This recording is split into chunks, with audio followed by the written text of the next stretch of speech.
베렌버그에서는 이제 비용 절감을 수반한 가격 인하가 25% 마진을 유지하니까 시장 점유율이 크게 확대될 거다. 그래서 월가에 있는 유명 큰 투자 회사들도 다 올해 성장을 다 점치고 있습니다. 그래서 대표님 그 반도체 우리나라에서 만약에 이제 반도체 섹터를 사는 것보다는 2차 전지를 보면 좋겠고 그건 이제 미래 성장성이고 그 대신 이제 2차 전지랑 전기차를 합쳐서 보면은 아예 그냥 테슬라가 좋아 보이는 것 같고 뭐 2차 전지 국내 뭐 기업들을 그래도 뭐 꼽자면 양극재 쪽으로 양극재가 주력이죠. 그렇게 뭐 에코프로 BM, LNF, 포스코 케미칼, 에코프로 이런 거죠. 그러면 그 테슬라 2차 전지랑 전기차를 아예 묶어서 테슬라에 투자하신다고 하셨고 테슬라 진짜 2만 달러 물론 그거는 뭐 상징적인 숫자일 수 있지만 그렇게 못 될 바도 없다. 그러면 정말로 세계 1위 테슬라가 애플을 넘어서 될 수 있다고 보시는 거예요? 저는 당연히 넘어간다고 보는 거죠. 당연히. 왜 그러냐면요. 그 핸드폰 한 대 가격이 얼마예요? 비싸봐야 이제 150만 원, 200만 원이잖아요. 차 한 대 가격은 얼마입니까 이게? 그렇죠. 얘가 6만 달러예요. 참 핸드폰은 1인 1폰인데 그 차는 한 가족이 차 한 대라고 칠 때 4인 가족이라고 가정을 하면 그 200만 원짜리 4배면 800만 원밖에 안 돼요. 4명이 다 핸드폰을 갖고 있다면. 근데 얘는 6만 달러라니까. 싼 게 4만 달러, 5만 달러고 비싼 게 6만 달러, 심지어 10만 달러짜리 차도 있잖아요. 당연히 주가가 훨씬 매출액이 어마어마하고 영업이익이 훨씬 크겠죠. 애플 스마트폰보다는. 근데 얘가 만약에 테슬라가 제가 말씀드린 대로 독시 간다면 그 이상 애플보다 훨씬 커지는 게 당연한 것 같고요. 독시 간다고 얘기했는데 이제 그 이유는 차량 가격 결정권을 테슬라가 갖고 있어요. 얘는 1월 달에 차 가격이 20% 내렸잖아요. 그 배경은 뭐냐면 일단 광고비가 제로예요. 제로. 광고비가 아예 광고를 안 해요. 테슬라는. 그 다음에 테슬라는 딜러가 없어. 그 인터넷으로 주문해야지 갖다 줘. 그것만 해도 일단 가격이 훨씬 싸죠. 굉장히 싸고 그다음에 연구 개발비 좀 많이 쓰긴 하는데 뭐 그런 것 때문에 차 가격이 다른 것보다 월등히 싼 거죠. 실제로 광고비로 따지면은 이제 테슬라가 영원이라 그랬잖아요. 폭스바겐에서 1년에 광고비만 우리나라 돈으로 6조 8천억을 쓴다고 해요. 와, 그렇게 많이 써요? 그 다음에 도요타에서는 5조 1천억 원 정도 1년에 광고비만. 그 다음에 GM은 3조, 포드는 3조 7천억 정도 광고비를 쓰는데 테슬라는 빵을 쓴다니까요. 얘가 1년에 6조가 순이익으로 그냥 올라가는 거잖아요. 이익으로 얘가 안 쓰는 거니까.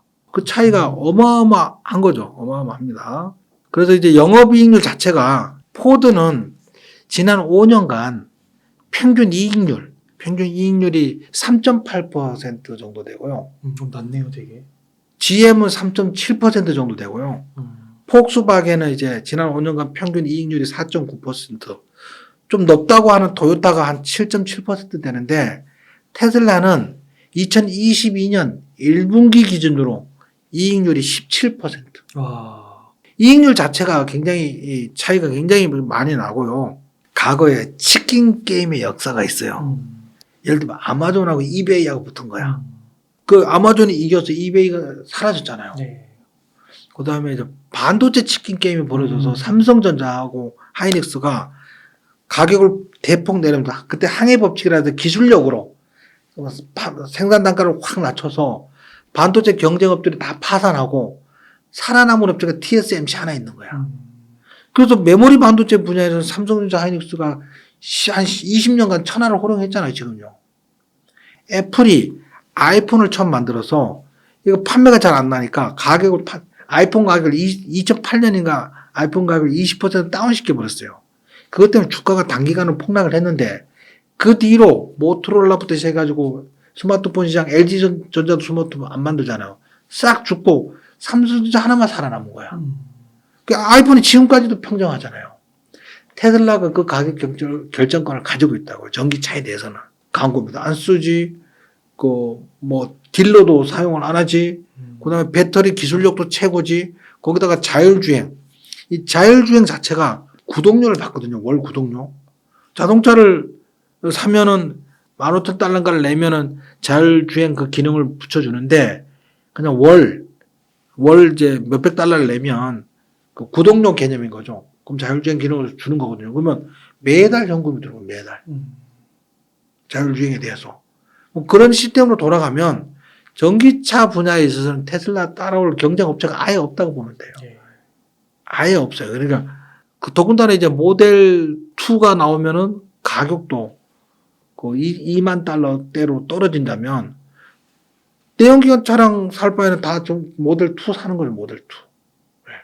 그래서 전기차 분야에서는 그냥 뭐 치킨 게임의 결과를 예상한 다른 지금까지 치킨 게임 예를 보면 전기차는 테슬라가 거의 압승할 것 같아요. 말씀해 주신 게 업계 1등 예. 그리고 완전 승자 독식 예. 가격 결정권도 있고 예. 근데 이게 또 몇몇 보고서를 보니까요 뭐 GM이나 뭐 토요타나 아까 이렇게 보여주신 그런 경쟁업체들의 경쟁이 치열해지면서 영업이익도 좀 줄어들 것이고 그렇게 보는 시각도 있더라고요. 그런 부분은 혹시 어떻게 생각하시나요? 그 자체가 불가능해요. 이미. 아 불가능해요. 왜 그러냐면 테슬라가 2004년인가 5년에 만들어진 거 아세요? 아 그렇게 오래됐어요. 만들어진 테슬라를 일론 머스크가 인수한 거야. 맞아요. 네. 그래서 2008년도에 이미 전기차를 판매하기 시작했어. 고급차를. 전기차에 대한 노하우가 다른 차하고는 상대가 안 된다는 거죠. 거기다가 전기차는 내용 자체는 단순하고 심플해요. 그냥 이 모터에다가 차체에다가 모터만 달면 가는 거거든요. 기술력의 차이가 그닥 크지 않은 거야. 배터리 성능에다가 그 다음에 또 중요한 건 저거지. 자율주행 성능. 이 자율주행 성능은 자동차 자체의 자율주행 성능도 중요하지만 테슬라 본사에 있는 도조2 슈퍼컴퓨터 세계 5번째로 슈퍼컴퓨터라고 하는 도조2 이 슈퍼컴퓨터가 테슬라를 주차를 하면 밤사이에 얘를 업그레이드 하는 거야. 이 자동차를. 근데 이 자동차가 하루 종일 돌아다닌 주행 정보도 가져가고 그다음에 새로운 성능도 업그레이드를 하고 그럼 무슨 일이 뭐냐면 자율주행이에요. 내 자동차가 가다 보니까 어떤 다리 근처에 공사 중이었어. 그게 그걸 지나와서 주차를 해놓으면 거기 공사 중이라는 정보가 슈퍼컴퓨터 도조2로 날아가는 거야. 그럼 그 다음날 그 일대를 가는 테슬라 전기차는 자율주행으로 가면 그 근처에 가서 미리 속도를 줄이는 거야. 왜? 저 공사 중인 거 다 아니까. 그런 업그레이드 시켜준다고요. 또 재밌는 거는 소프트웨어를 업그레이드 했는데 하드웨어적인 성능이 좋아진대요. 제로백이 더 짧아진다든지 뭐 이런 식으로. 이 자체가 경쟁 상태가 좀 안 됩니다. 안 되고 만약에 살아남는다면 저런 거 있겠지. 람보르기니 전기차라든지 페라리 전기차라든지 이게 최고급 차, 럭셔리 전기차 뭐 이런 거는 경쟁 상대가 될지 모르지만 그 외에 일반 차량들은 이제 상대가 좀 안 되겠죠. 근데 우리나라는 아까 말씀드렸잖아요. 우리나라 사람은 아이오닉을 더 좋아한다니까요. 우리나라는 전자제품 아무리 좋아도 삼성전자를 애플이 우리나라에서 애플 쓴 비율이 6%인가 뭐 그 정도 되는가 그럴 거예요. 예. 예. 우리는 다 갤럭시 쓰잖아요. 그 이유가 뭐예요? AS가 편하기 때문에. 애국심은 아니야, 내가 볼 때.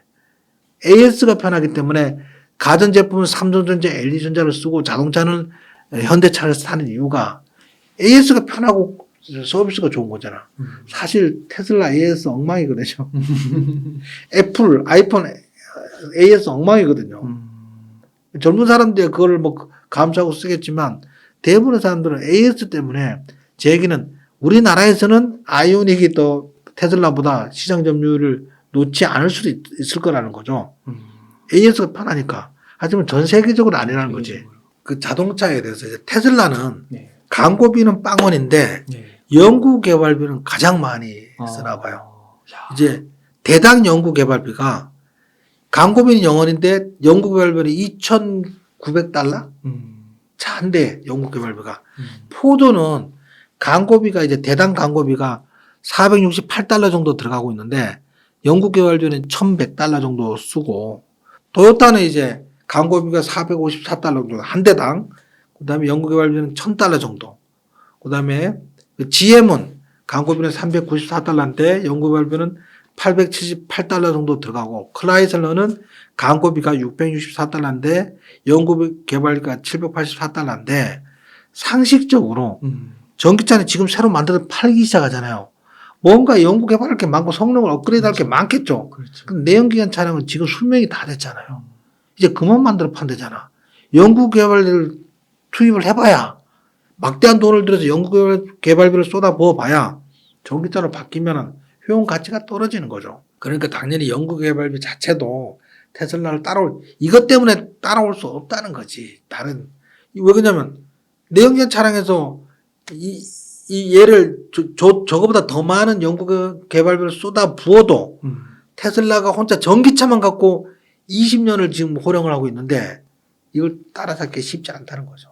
테슬라가 이제 올해 보자고요. 작년에 이제 그 일론 머스크 리스크로 굉장히 트위터 인수하면서 막 혼란스러웠고 주가가 굉장히 많이 하락했잖아요. 맞아요. 근데 주가가 이제 테슬라 차 가격이 20% 인하하면서 100% 급등했어요. 뭐 그렇게 했었는데 올해 들어서 이제 그럼 테슬라가 지금 200달러까지 1월달 한 달 동안 100% 올랐는데 더 상승할 것이냐, 얼마나 더 상승할 것이냐 그 가능성에 대해서 이제 분석을 좀 해보자면 일단 일론 머스크의 리스크가 좀 완화됐어요. 예를 들면 2018년에 트윗에다가 테슬라 상장 폐지를 고려하고 있다고 올렸는데 그걸 주주들이 그것 때문에 주가가 하락하니까 소송을 걸었어. 근데 그 소송에서 일론 머스크의 손을 들어줬어요. 그것도 리스크도 줄어든 거고, 그 다음에 이제 트위터 인수했잖아요. 작년에 트위터 인수대금 한다고 막 테슬라 주가를 팔아서 막 폭락하고 그랬잖아요. 근데 이제 트위터가 손익분기점에 거의 접어들고 있다는 소식입니다. 아, 그래요? 그 이유는 단순하죠. 트위터 7,000명인데 5,000명 잘라버렸어요. 비용 중에 가장 비용이 인건비잖아요. 근데 그걸 5,000명 잘랐으니까 당연히 이 말이 얼토당토 안 한 얘기가 아니고 현실성 있는 얘기라는 거지. 손익분기점에 가까워진다는 거지, 지금 데이터가. 그러면 최소한 테슬라를 더 이상 팔 확률은 필요성은 없어진 거잖아요. 뭐 그러니까 그 부분도 좀 일론 머스크의 리스크가 좀 약화된 것 같고, 그 다음에는 세액 공제가 있는데 미국 재무부에서 이제 기존에 적용됐던 전기차 세액 공제가 어떤 게 있었냐면 세단 일반 승용차는 55,000달러 이하에 대해서 매수할 때 세액 공제를 해주고 SUV 차량은 8만 달러 이하일 때 세액 공제를 해주는데 이 모델 Y가 6만 달러대예요. 세액 공제 대상이 아닌 거야. 아, 55,000원 넘으니까. 예, 여기 SUV인데 5인승이야. 그래서 이걸 5인승이라고 세단으로 분류를 해놔버린 거예요. 근데 그게 SUV로 변경됐다는 거죠. SUV로 변경되면 이제 8만 달러 이하는 이제 세액공제 대상이 되는데, 그러니까 얘가 6만 달러 되니까 세액공제 대상이 되면 차 가격이 상대적으로 싸지는 효과거든요. 소득공제와 세액공제가 있는데 소득을 줄여서 줄인 그 소득액에 세율을 곱해서 세액을 내는 거잖아요. 세액공제는 세금 얼마 나왔는데 그 세금을 깎아주는 거거든. 얘가 훨씬 효과가 큰 거거든요. 세액공제가.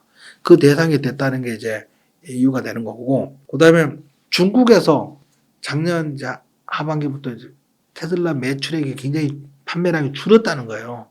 작년에 그 상하이 셧다운, 베이징 셧다운 하면서 봉쇄를 막 했잖아요. 그러니까 경기도 침체되고 가라앉고 그러니까 당연히 차 가격이 줄어들었는데 테슬라가 중국에서 차 가격이 인하했어요. 차 가격이 인하하면서 그 판매량이 급격히 증가하고 있다는 그런 소식도 있고, 유럽도 마찬가지예요. 차량 가격을 인하하면서 판매 대수가 굉장히 늘어나고 있답니다. 그래서 올해 테슬라 주가 추가 상승 가능성은 굉장히 크고 300달러, 400달러 이상 갈 수도 있을 것 같습니다. 올해. 그래서 테슬라가 앞으로 애플을 이기고 세계 1위 기업이 될 거다. 그래서 이제 최근에 그 월가에 있는 유명 투자 회사들 있잖아요. 예를 들면 이제 모건 스탠리에서 올해 최고의 선택은 테슬라다. 뭐 이런 얘기를 했었고요. 도이체 방크에서도 테슬라 주문량의 생산량의 2배로, 주문량의 생산량의 2배니까 만들기 바쁘게 팔려 나간다는 얘기잖아요. 그래서 단기로 굉장히 긍정적이다, 올해. 베렌버그에서는 이제 비용 절감을 수반한 가격 인하가 25% 마진을 유지하니까 시장 점유율이 크게 확대될 거다. 와. 그래서 월가에 있는 유명 큰 투자 회사들도 다 테슬라의 올해 성장을 다 점치고 있습니다. 예, 와, 그래서 대표님의 말씀을 들으니까 진짜 이 앞으로 애플을 이기고 세계 1위 기업이 테슬라가 될 것이다. 예, 진짜 많은 분들이 공부 많이 하실 것 같아요. 그래서 투자의 판단은 결국 예. 개인 투자자들 그렇죠. 예, 맡기는 거니까 공부 열심히 하셔가지고 그 확신을 가지신다면 진짜 와 앞으로 정말 그 상승이 말씀해 주신 것처럼 되면은 큰 부를 거머쥘 수도 있겠네요.